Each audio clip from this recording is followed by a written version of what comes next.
To make your rubber band helicopter fly, you're going to attach the 3 rubber bands on the hook of the helicopter blades down onto the paper clip over here.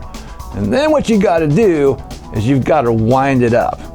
So I'm going to turn it around and you start to wind it up. And you're going to start to notice this nodding up. It's nodding up, it's nodding up, it's nodding up. It's going to get really tight. There's going to be a lot of tension. When the tension is released from that rubber band and you let this go, it's going to fly off. It might fly around for quite a bit. If it gets caught by the wind, it might fly off. Now, what's really neat about this one is you'll actually see it lift up much better than the other ones that you saw.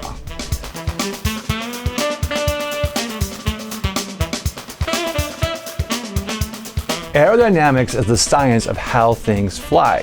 Things that fly could include natural things like a bird flapping its wings and flying around, or a bat flapping its wings and flying around, or a flying squirrel, gliding about, catching on the air.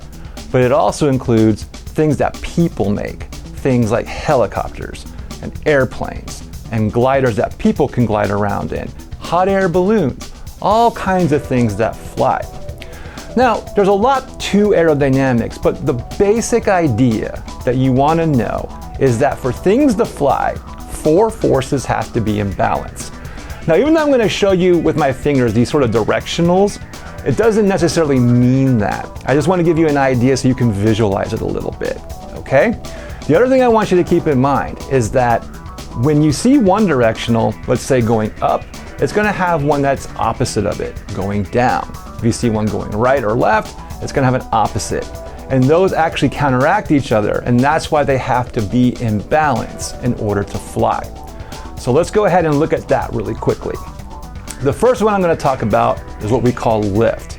And I'm going to point upwards for lift, okay?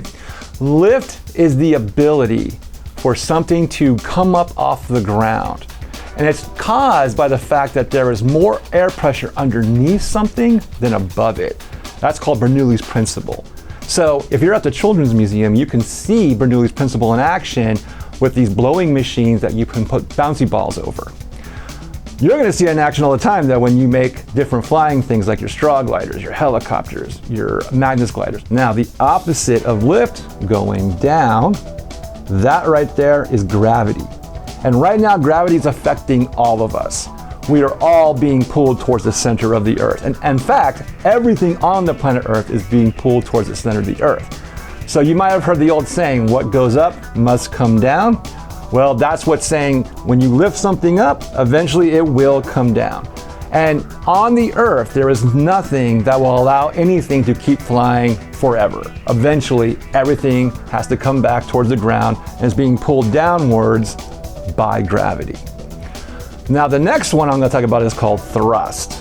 And thrust, even though I'm pointing this way, it can go the other direction. It can go this way, it can go that way, it can go all these different directions. But that basically means to be able to move forward, or, and in some cases, move backwards, or move kind of to the side.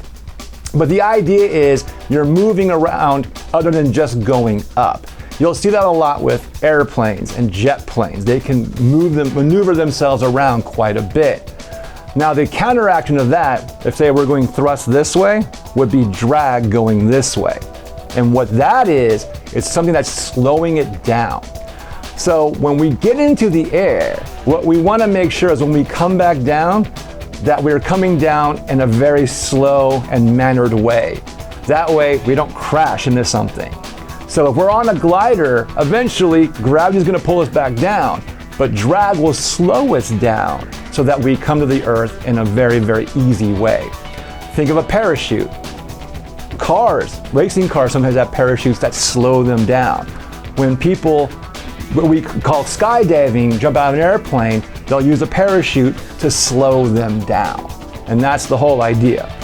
So when you have all of these forces in balance, lift, gravity or weight, thrust, and drag, something will fly.